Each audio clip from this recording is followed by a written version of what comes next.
আসসালামু আলাইকুম সুপ্রিয় দর্শক, পারুল ফুড কিচেনে আপনাদের সকলকে স্বাগতম। আল্লাহর অশেষ রহমতে নিশ্চয় আপনারা অনেক ভালো আছেন। আমিও আলহামদুলিল্লাহ অনেক ভালো আছি। আজকে আমি শেয়ার করতে চলেছি মালাই জর্দা রেসিপি। দেখার অনুরোধ রইল পুরো ভিডিওটা।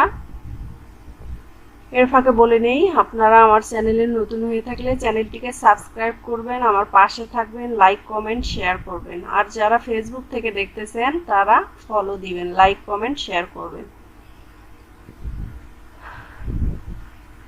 আমি এখানে মালাই জর্দা পোলাও রেসিপি শেয়ার করব। আপনারা পুরো ভিডিওটা দেখবেন, স্কিপ করবেন না। আমি বেশি বড় ভিডিও বানাই না। আর আমার অনেক সুন্দর সুন্দর আপুরা সুন্দর সুন্দর কমেন্ট করে আমাকে সাপোর্ট করে। আমার ভালো লাগে কমেন্টগুলো পড়তে। আমি জানি আমার আপুরা আমাকে অনেক সাপোর্ট করে, আমিও তাদের অনেক সাপোর্ট করব, তাদের পাশে থাকবো ইনশাআল্লাহ। আমাদের সকলের মনে রাখা উচিত যে কাউকে ঠকিয়ে আমরা কেউ এগিয়ে যেতে পারবো না। এজন্য কাউকে ঠকানোর আমরা চেষ্টাও করব না ইনশাআল্লাহ। সব আপু ভাইয়াদের বলতেছি, স্কিপ করে আমরা কারো ভিডিও দেখব না, কারণ সবাই অনেক কষ্ট করে করে আমরা ভিডিও বানাই, এডিট করে দেই ইউটিউবে। যারা যারা কাজ করে তারা জানেই যে ইউটিউবে কাজ করতে কতটা কষ্ট হয়। তাই আমরা সকলের পাশে থাকবো ইনশাআল্লাহ। থাক, আর ভিডিওটা আমি বেশি না বাড়াই, এখন আমি মেইন কাজে চলে যাই। আমি এখানে মালাই জর্দা তৈরি করব। আমি এখানে বাসমতি চাল দিয়ে মালাই জর্দাটা তৈরি করব। আপনারা চাইলে পোলার চাল দিয়েও এই জর্দাটা তৈরি করতে পারেন। আমি এখানে বাসমতি চাল ভিজিয়ে রাখবো হচ্ছে 1 ঘন্টার মতো। বাসমতি চালটা ভালোভাবে ধুয়ে নিব। ভালোভাবে ধুয়ে 1 ঘন্টার মতো ভিজিয়ে রাখবো। তারপর এখানে চুলায় আমি পানি দিয়ে নিলাম। একটু পানি পরিমাণটা বেশি করে দিয়ে নিয়েছি। তারপরে এখানে ফুড কালার অ্যাড করে দিয়েছি। ফুড কালার অ্যাড করে দেওয়ার পর পানিটা যখন গরম হয়ে আসছে তখন আমি চালটা যে উঠায় রেখেছিলাম ছাঁকনিতে, সে চালটা অ্যাড করে দিলাম। এখানে আমি চালটা 80% সিদ্ধ করে নিব। বেশি সিদ্ধ করতে যাবেন না, না হলে চালটা ভেঙে যাবে, রাইসটা ভেঙে যাবে। আমি রাইসটা এভাবে ভালোভাবে ছড়িয়ে রেখে দিব। তারপর এখানে একটা ফ্রাই প্যান বসিয়ে দিলাম। তারপর ফ্রাই প্যানে সাদা তেল দিয়ে নিলাম। তারপর ঘি 2 চামচের বেশি অ্যাড করে নিলাম। আপনারা চাইলে পুরাটা ঘি দিয়ে বানাইতে পারেন। আমি এখানে তেল এবং ঘির সংমিশ্রণে এটা তৈরি করব।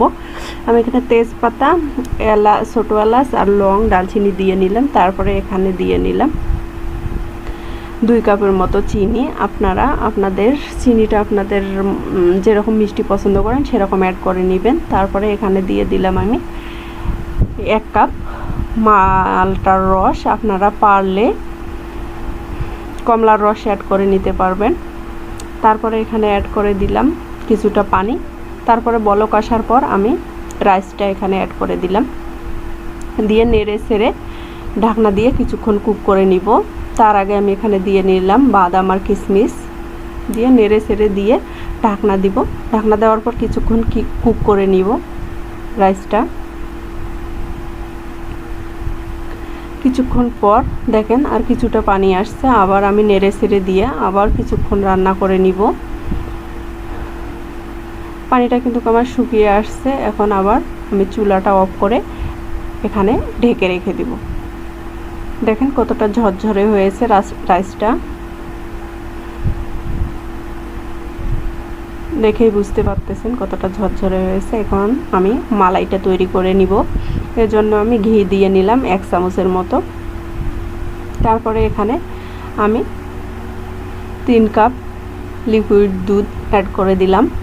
তারপর নেড়ে ছেড়ে নিয়ে আমি এখানে অ্যাড করে দিব পাউডার দুধ।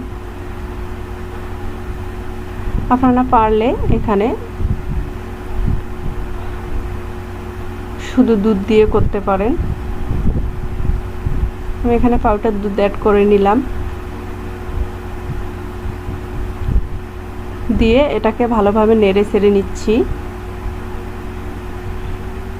তারপরে এখানে আমি চিনি অ্যাড করে দিব 4 চামচের মতো।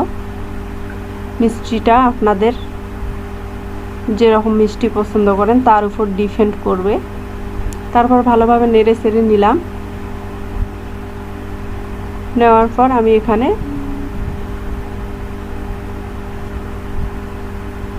তারপর অল্প পরিমাণ এলাচের গুঁড়ো দিয়ে ভালোভাবে নেড়ে চেড়ে নিলাম।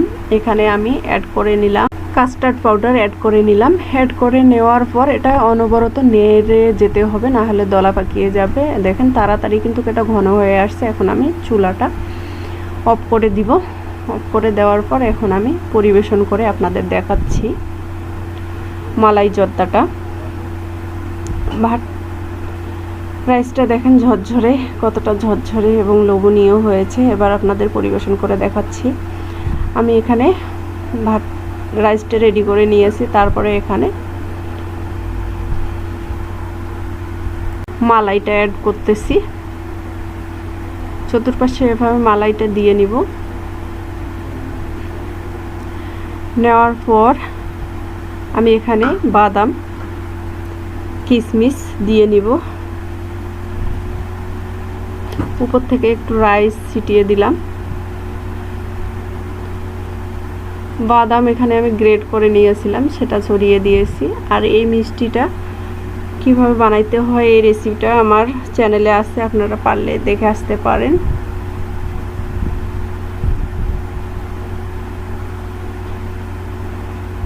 তারপর উপর দিয়ে বাদাম এবং কিশমিশ দিয়ে পরিবেশন করে দেখাচ্ছি কতটা লোভনীয় হয়েছে। ভালো থাকবেন, সুস্থ থাকবেন, আমার জন্য দোয়া করবেন। আমার ভিডিও ভালো লাগলে লাইক কমেন্ট শেয়ার করবেন। পরবর্তীতে আরেকটা নতুন ভিডিও নিয়ে আমি আপনাদের সামনে চলে আসবো ইনশাআল্লাহ, আল্লাহ যদি আমার বাঁচায় রাখে। আল্লাহ হাফেজ।